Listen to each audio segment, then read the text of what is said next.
तैयारी करें प्रस्तुति की और मंच की ओर बढ़ें।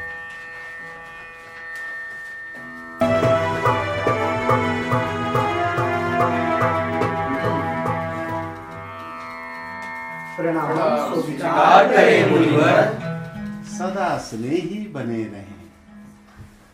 आसन ग्रहण करें। अपने आने का प्रयोजन बताएं। मुनिवर, जब से आपने नाट्य शास्त्र की रचना की है तब से हम सभी के हृदय में कई प्रकार के प्रश्न उठ रहे हैं। हम सब उन्हीं के उत्तर के लिए यहाँ पर आए हैं। पूछें,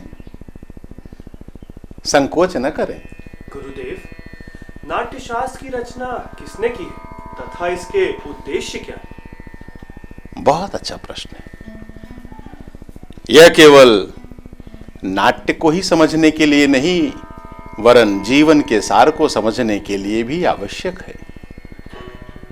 त्रेता युग में जब मनुष्य काम और लोभ से वशीभूत होकर के अधर्म के मार्ग पर अग्रसर हो लिया, तब इंद्रदेव ने ब्रह्मा जी से प्रार्थना की कि हमें एक ऐसा माध्यम सुलभ कराएं जो देखने में, सुनने में और समझने में बहुत ही सुगम हो, सुलभ हो और सरल हो, जिससे मनुष्य को धर्म, अर्थ और मोक्ष के मार्ग पर बनाए रखा जा सके। लेकिन गुरुदेव, वेद तो ज्ञान के भंडार हैं, उसमें जगत का रहस्य छिपा है। वेद अपने आप में इस उद्देश्य को पूरा करने के लिए पर्याप्त थे, फिर ये नया वेद क्यों?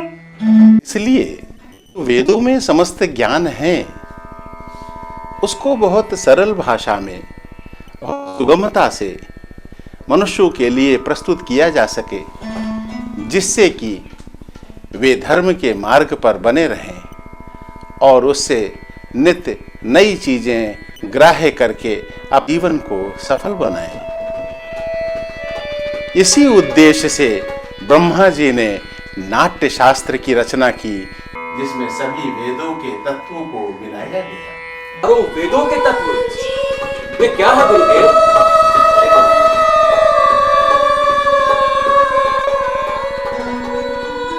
ये जो पाठ सुनाई पड़ रहा है, सुन रहे? इसको ऋग्वेद से लिया गया और ये जो सुंदर गायन है ये सामवेद से लिया गया। अभिनय यजुर्वेद से लिया गया और रस अथर्ववेद से। और ये समस्त चारों वेदों के तत्वों को मिला करके ब्रह्मा जी ने नाट्य शास्त्र की उत्पत्ति की। गुरुदेव, तो क्या नाटक केवल देवताओं के लिए बनाया गया है? नहीं, ऐसा प्रश्न एक बार दानवों ने भी किया ब्रह्मा जी से।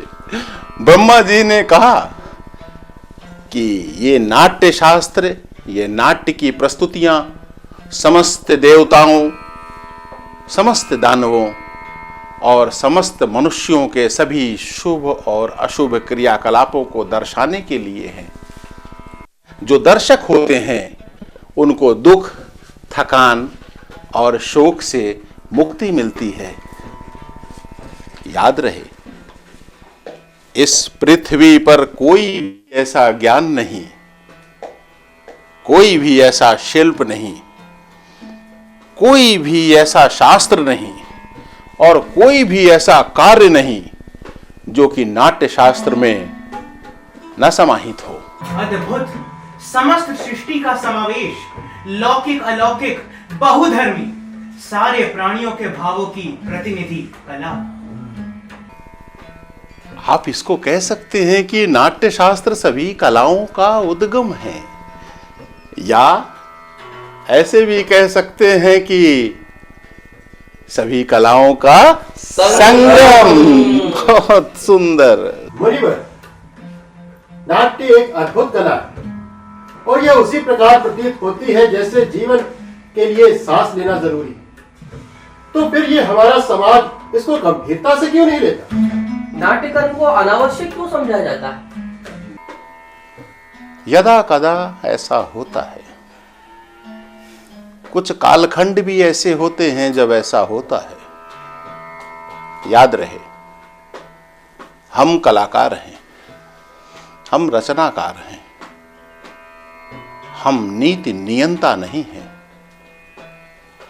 हम कलाकारों के विषय में, हमारी कला के विषय में नीति नियंताओं को पुनः विचार करना होगा। उन्हें हमें ऐसे अवसर और साधन अवश्य उपलब्ध कराने होंगे जिससे कि हम अपनी प्रस्तुतियों को, अपने रचनात्मक क्रियाकलापों को प्रस्तुत करते रहें और उसमें निरंतरता बनी रहे, ताकि मनुष्यता बची रहे इस पृथ्वी पर। याद रहे, जाति, धर्म, भौगोलिक सीमाओं से परे जाकर के नाट्य शास्त्र मानवता की बात करता है, मनुष्यता की बात करता है। यही भाव धरती को स्वर्ग बनाता है, वरना ये जीने लायक नहीं बचेगी। याद रहे, ये नाट्य शास्त्र है जो धरती की समस्त तमाम समस्याओं को, विषम परिस्थितियों को भी प्रदर्शित और उसको प्रस्तुत करने का माध्यम है। इसलिए इसमें बहुत शक्ति है। निसंदेह महाराज, कला विहीन समाज तो पशुओं का समाज होता है। इसी आशा के साथ में कि समाज कला को और कलाकारों को वो स्थान दे जो उसके अधिकारी हैं, वो मैंने नाट्य शास्त्र को पंचम वेद की उपाधि दी है। पंचम वेद, समस्त वेदों का ज्ञान।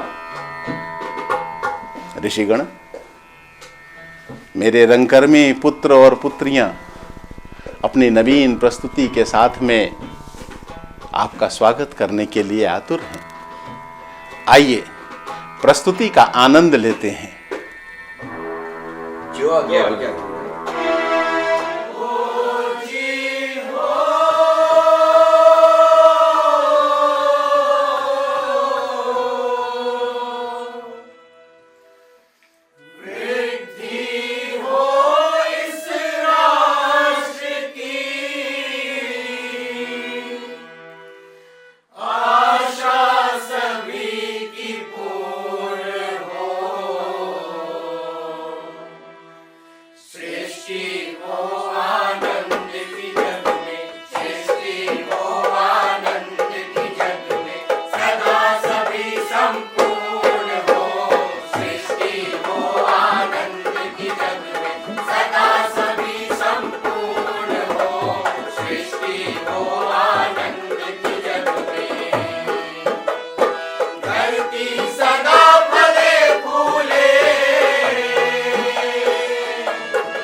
और